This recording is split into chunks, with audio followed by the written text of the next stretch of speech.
Good morning. Happy Growth and Grace Day.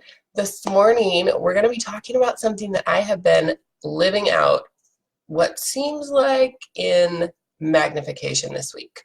So I have not really been sharing with very many people that I started voice lessons this week. And the reason that I started them, the reason that I reached out, hired a teacher, and started taking voice lessons is because I was sick of feeling insecure when I was singing around people. And the backstory to this basically is that I used to sing all the time. I grew up singing in choir at church and choir at school, and I was regularly doing solos in the musical and solos at the school concerts, and doing singing competitions. And then in junior high, I was in a singing competition with one of my girlfriends, and we had a duet, and I completely froze. I couldn't even get any noise out. Like, I just, for whatever reason, and I genuinely don't know why, I don't remember having this like, oh my gosh, freak out moment. I couldn't sing. Nothing came out. So they kind of waited for a second and then restarted the song, and I couldn't do anything. Can you guys hear Cashmere? He's so loud. Cashmere, come here. Oh, he's so funny. I couldn't get anything out, so they stopped the song. We didn't end up singing because I wasn't singing, and it was a duet. So we didn't do great in the competition. And for whatever reason, whatever caused that day, I, from that moment on, did not ever sing in a solo or duet type scenario where people would actually hear me specifically singing. So when we're doing worship on Sundays, that doesn't faze me at all because no one can hear me.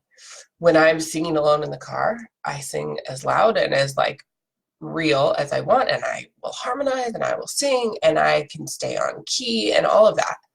But when other people are listening, or if it's a smaller group, I get really quiet when I sing, and I can fake sing. You guys know when it's happy birthday to you, and you can sing, but you're not really trying, and it's not really good, but it's it does the trick. That I can do that fine, but I was sick of living with that feeling of just so I decided to hire someone. And that right there is for someone. If you're sick of living with a frustration of any kind, there's someone that you can work with who can support you with it. I guarantee it. There's going to be someone who can support you in overcoming whatever hurdle, obstacle, fear, whatever it is. Look for someone to support you. So I hired a voice coach, and let me tell you what, it is a trip to be back in school like that. And I love learning. I have not been in a school type environment for a while where there's actual okay, I'm going to stop you right there, and we're going to kind of readjust, and then we're going to start again from the top. And that's what it was. And it is humbling, and there's frustrations that come up. And the reason I'm sharing this, and the reason why I decide to say yes, even when the fear is there, is because there's every opportunity I had to sing.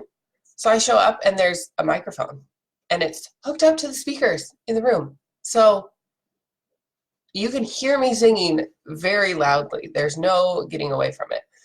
And you give me a microphone to talk, totally cool. I can talk all day into a microphone, but singing's a different story.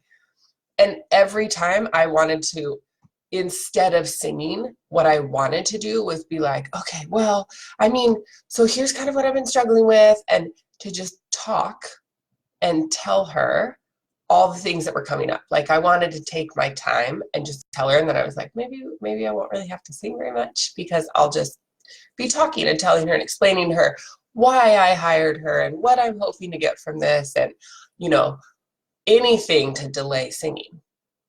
But the reason that I hired her is because I want to get confidence back in singing, not in talking into a microphone. So I decided ahead of time. I decided before I showed up. I decided that I'm going to sing when she asks me to sing.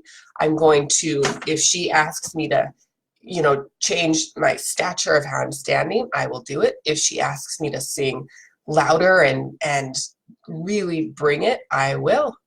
I just decided to say yes, even though everything inside of me was like, just kind of be quiet about it, and you don't need to sing super loud, and you can just be very graceful about it and very,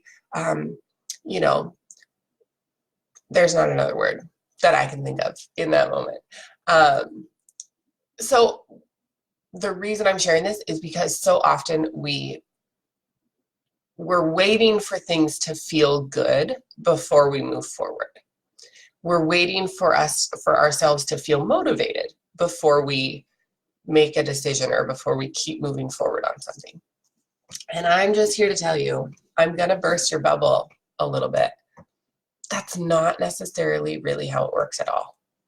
So don't wait until you feel confident before you move forward. If I waited, so let's see, junior high, let's even go on the high end of junior high, so 14, and I'm almost 34. So 20 years, more than half my life.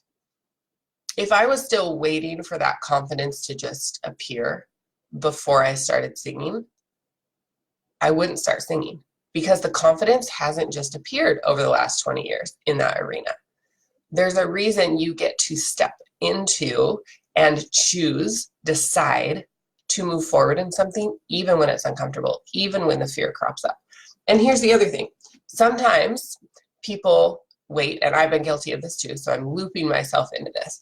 Sometimes we wait until we have really figured out exactly what the problem is before we even try to come up with a solution for it. So I say that because it would have been very easy for me to start analyzing this and thinking back to this and going, I wonder what it was exactly. I wonder what specific fear this really is before I address it. I just want to figure out exactly what it looks like and exactly what I'm dealing with before I start to solve the problem. And I'm not saying that you shouldn't try to figure out what the problem is, because that does help you get really clear. You diagnose the car before you start doing any mechanic work on it to figure out what kind of mechanic work you're doing. I get it. That makes sense. And you don't need to have it completely 100% figured out before you start moving forward. I don't know exactly what fear it was or exactly what happened in that moment or exactly what all the little subconscious thoughts are that have prevented me from having that confidence when I sing. I don't know what that is. And what I know is that I want to get my confidence back in singing.